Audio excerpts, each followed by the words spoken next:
Grasshopper Manufacture are part in a long line of Japanese developers that make games not so much about the game, but about the style, characters, and storytelling hinging on both. Human Entertainment, Tunesoft, Punchline, Riverhill, Love the Lick, and Sing are all responsible for all manner of weird-ass adventure games and RPGs, all trading talent and forming new studios when shit inevitably goes tits up. They're kinda niche by design, but influential for sure, as many big-name Japanese adventure game series like Danganronpa, Zero Escape, Phoenix Wright, and Professor Layton wouldn't be here if it weren't for games like Overblood, Moon, Lisa Cube, and Moonlight Syndrome. The latter being important as that would be one of Suda's firsts. He would come to define himself as a politically charged, edgy, and highly creative writer, with a style all his own. The 25th Ward, in fact, may very well be my favorite game of all time, and I don't think I need to tell any of you about how unflinchingly cool Killer 7 and No More Heroes were. And so, it is with this legacy and talent in mind that I was going to look at Travis Returns Back.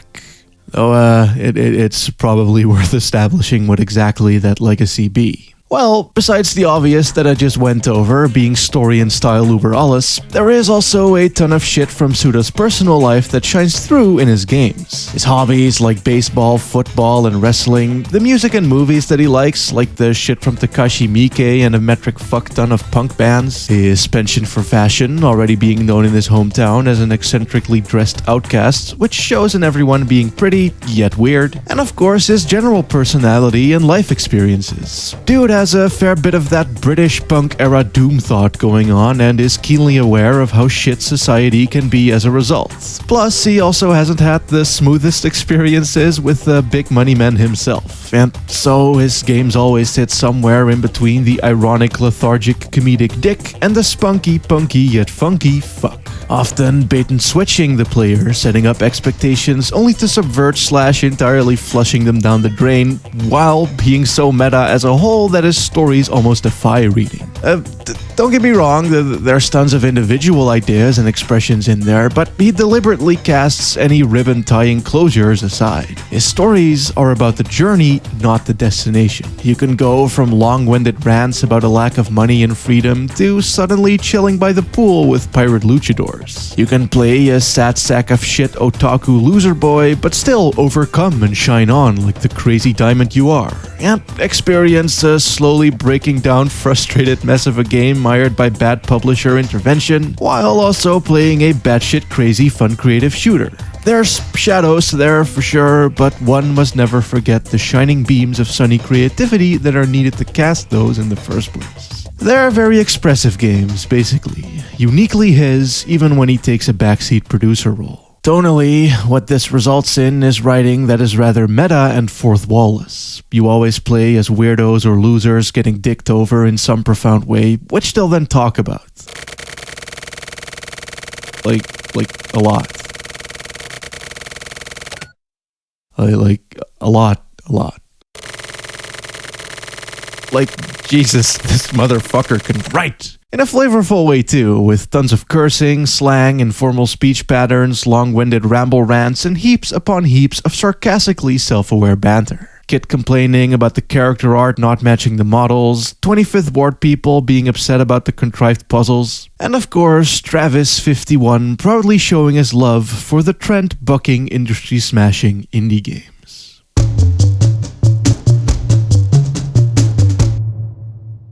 Travis Strikes Again is a game about Travis striking again. Inside of a video game, inside of a video game, inside of a video game. Part hack and slash indie arcade, part visual novel text adventure, and part celebration of his newly found freedoms and his entire oeuvre, and part hardcore self-reflection on having to deal with his exhausting ass industry. It's a game about games, really. Development, playing them, their history, and of course Suda's side of things. There's this dev you see called Dr. Juvenile. She made a console that's sucks you into the games, only it's like super rare and obscure and stuff, and so Travis needs to travel the world to find these games in order to not only become the bestest gamer to have ever gamed, but also to help Leatherboy bring his daughter back to life. And right off his bat, the game just hits you with so much. Like, yeah, sure, Suda's known for cool title cards and art style switches, but this game does that in a self-referential way, in that you first get Killer 7 cutscened, old-timey retro logoed, comic book cel-shaded, dank high-detail pixel arted, and then this. And that's just the first 10 minutes or so. After all that, you also get treated to PS1-style FMVs, odes to old horror movies, vector-based Tron races, and some of the coolest title screens known to me. Plus, those early few conversations show off Suda's trademark flavorful writing pretty fucking well. Much as you did in K7, you'll bump into a recurring cast of weirdos throughout the many levels who will always have a quick meme to share. Buckstra stands out specifically. Dude'll start off talking to you about food being important and poison being bad, and then somehow that evolves into rants about the fast food industry only a few encounters later, which may or may not be because Suda had a bad time at Burger King that day, but the way in which this episodically builds up over simple one-off text boxes every 10 minutes makes it strangely memorable and worthwhile. Like a payoff for nothing, but a payoff nonetheless. And that's just the random fucking NPC dialogue. Don't even get me started on the text adventure segments that I will now totally get started about anyway. Because Suda's writing is so full of flavor, he can essentially create characters on the dime. You can have a narrator set up a scene like, say, a car with two guys in it, and have him say that one of them is a pro bodybuilder and a bit of a thug. Then have that dude talk about wanting to eat monkey brains because of how the exquisite flavor reminded him of a French cow brain dish, and have the other dude question this like, bruh. And boom, presto, here you have a quick straight man and a funny man thug buddy man guy duo. Of course, only a few text boxes later, the brain guy gets shot in the brain, spilling his brain all over the car, with the narrator remarking how those monkey brains would have been the last thing on his brain, instantly making you invested in this hard-to-read shitty green text and the character portrait. You really get an idea of who he was and how he lived his life right before you see him die. It's very minor, but it's shit like this that makes Suda's characterization feel effortless, and he pulls this shit all the time too. I gave another small example of this back in my 25th Ward review, but you really could do small character studies on all of his characters and always come away with something funny, clever, meaningful, or otherwise neat. What adds to this in droves is that he tends to pace his stories in a non-linear fashion. Not in like the Tarantino sense, events will still happen chronologically, but what I mean is that his stories tend to just kind of drop things on you, only to explain them way later. In the first level, for instance, this lady face will glitch her way in out of nowhere, all like, "Yo, dum-dum, I'm Dr. Juvenile and I made this game." And instead of going, you're just like, "Oh, okay, I guess. This is funny and or cool enough for me to accept," only to then gradually learn more about her through you bumping into the people that she's worked with. Enemies, relatives, the emails from her partner, all slowly making sure you care about something haphazardly thrown into your lap. I guess a good way to put it is that it's not so much the plot, but the context around it that unfolds non-linearly. The story and characters is already all there, as are your motives, but it's due to the gradually dished out character vignettes made tasty through Suda's writing that you get pulled in. Though I'd wager that the game addressing you directly adds to this too. Whether tutorial or narrator or Travis thinking about stuff for the faxes, magazines, and other readables back at base, they all speak to you.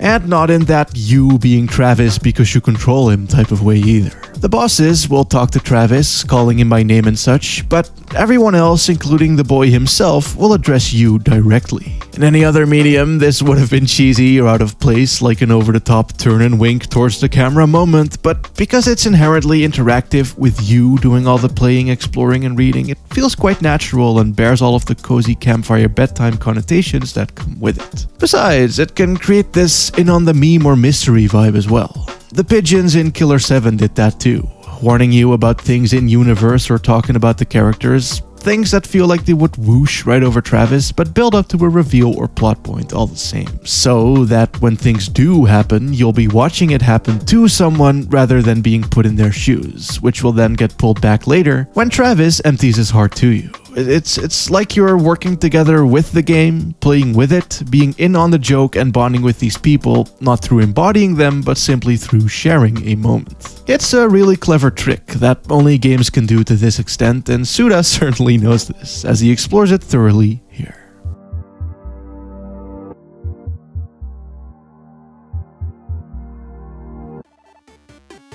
The game's meta shit goes so far that you straight up end up in an Unreal 4 blank-ass test zone because the in-game, console, and/or game dev couldn't finish the game. Also, Vectrex references.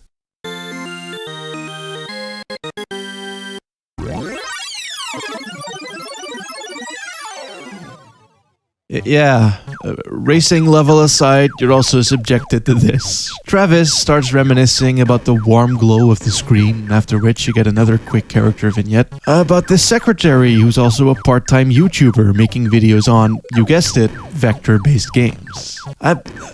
Suda totally owned one of these things, didn't he? This also then ends up going into a short story about how much it can suck to work your way up at a big game studio and how passions can get cast aside and...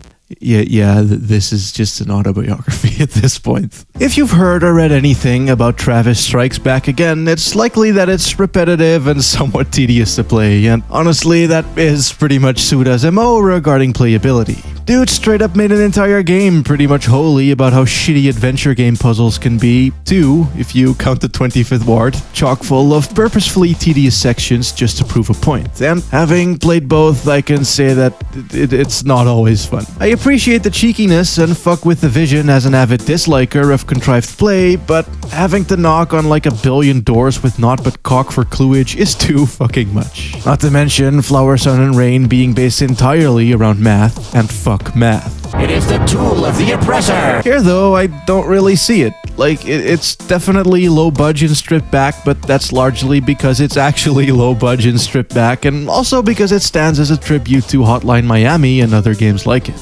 And much like those simple arcade-heavy action indies, it's still a ton of mindless fun. You got your normal attacks, heavy attacks, a jump, and a dodge roll, and you can combine shit a bit like a jump-drop attack to break guard, or a rolling attack to smash dudes away. And just like No More Heroes, you recharge your blade by jacking off. The UI also isn't there just to look cool, mind you. This Travis is life. This button is special with cooldowns. This glowy number thingy is your limit break screen clearer, and battery is battery. Generally, it's a game about charging at opportune times, seeing that the blade dries out pretty quickly, and of course, dodging when you need to and breaking guards when you need to.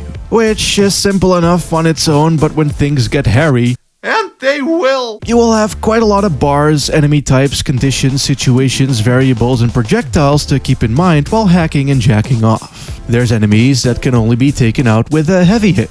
Enemies who attack just slow enough so that you can stun lock them, but hit hard enough to where not timing shit right with Big Suck will get you big fucked. And enemies that'll group up, making them perfect for a drop-down splash attack, or fast dudes who you'd want to take care of first before you run out of blade juice lets you guess you're still standing jerking ass ganked. It's as much a game about fast-paced crowd control as it is a fast one-on-one sword fighter with the dodges and parries and the stuff. Shit's pretty great. Adding a lot of tension is the fact that you can only heal up at toilets or food stands. You don't get any healing items otherwise, and the buggers can be pretty few and far between, thus really making each bit of damage count. The only other way to heal is by leveling up. You get EXP, you see, and you can choose to fill up bar whenever you have enough points to do so, and max health increase means refilled health. But, of course, the lower your level, the weaker your own damage output will be, and so holding on to level ups until a tricky boss fight or whatever is a legit risky tactic to take, and I love that.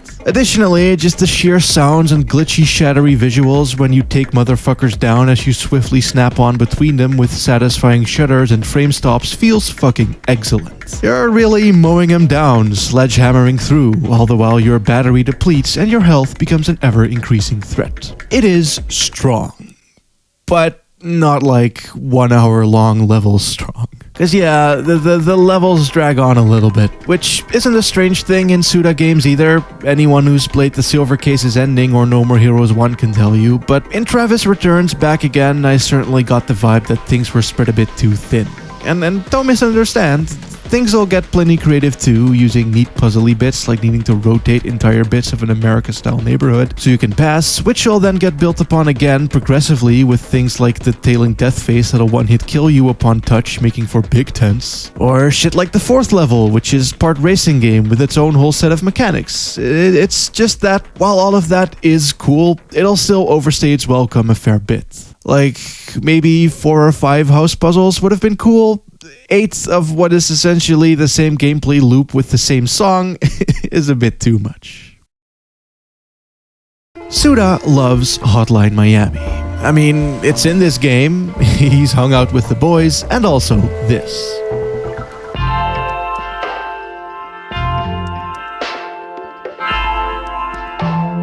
And it's safe to say that it's rubbed off on the soundtrack too. He's gotten house producer Bayon before for the 25th Ward, which worked wonders, and now to echo the house and techno of Hotline Miami, he's accrued a DJ Abo and a DJ 1-2. One is an expert turntablist, and Abo specializes in electronic music and bringing back the 80s. For all that, though, the 80s vibes is entirely left behind in favor of full-on dubfire Richie Houghton-looking ass German nightclub-sounding tech house.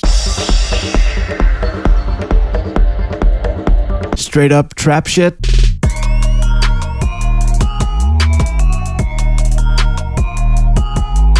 And music inspired by video games past.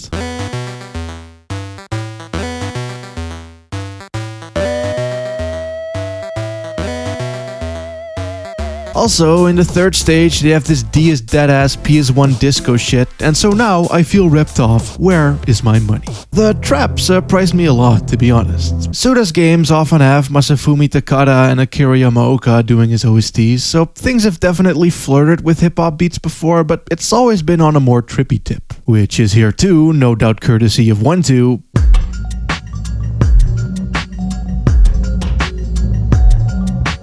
But given that trap is basically the genre that'll define this decade, you'd think it'd show up in games more, but it really never does. I guess this is because of most devs either being nerds or boomers or both, so in this case it really is Cool Boy Suda in the know to the rescue. Either way, the soundtrack is fucking stunning. I'd call it the best part, which is what I just did. The only kind of downside is that these composers aren't composers. And so there are certain loopy considerations that they haven't made, i.e. it's a tad repetitive.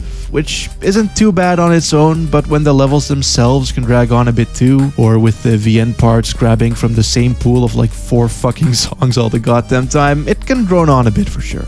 But compared to the Tokyo bits from the silver case, this shit ain't shit, so yeah, I'll take what I can get at this point. Either way, the game's legit. There's a lot of meaning behind it and a very raw, deep, honest, emotional core that resonated with me deeply. However, I just kinda don't want to talk about it. Charlie, aka Brit, aka the UK Gamer, did a video on just that and says pretty much exactly what I would have said anyway, so instead I figured I'd just go over how it achieves those things technically, and how Suda's been achieving those things for fucking years now. Again, he has a consistent style and isn't just a wacky meme man some make him out to be, due to games like Lollipop Chainsaw, which he didn't even have all that much to do with in the first place. Which is a duality and reputation that this game actually deals with. Travis shortening his waffles because of the high localization costs of past text-heavy games. Other characters mocking the puzzles from the 25th with them saying shit like, "Lol, this would have been tedious." Almost as if that game was deliberately setting up jokes just so that it could pay them off here. And of course, there's the mini-bosses that'll say shit along the lines of, "You know what makes a mini-boss scary? A recolor!" before then being name changed to generic Sheepman despite his actual name. But hey man, the gamers don't want racing or text, they expect an action game. Which is exactly what they got, only it's like drenched in self-aware retrospect and a metric fuck ton of fan service. I mean, you get to hang out at a diner with Kamui, the key meme returns. The 3rd level is literally one big love letter to human, being entirely PS1 styled and using the silver case's text sound effects and low poly character portraits and the D is Dead disco music of previous mention, not to mention being a big murder mystery mansion adventure that's entirely in dollhouse side view a la Moonlight Syndrome. And you even bump into Mondo Zappa, go back to the Observer House from the 25th, and you straight up go to the town from Shadows of the Dingus. If you love the games written by Suda51, then you will most likely love Travis Strikes Again very much. And if you don't, then it's probably just a repetitive action game where people talk too much and shit looks funny. But there you go.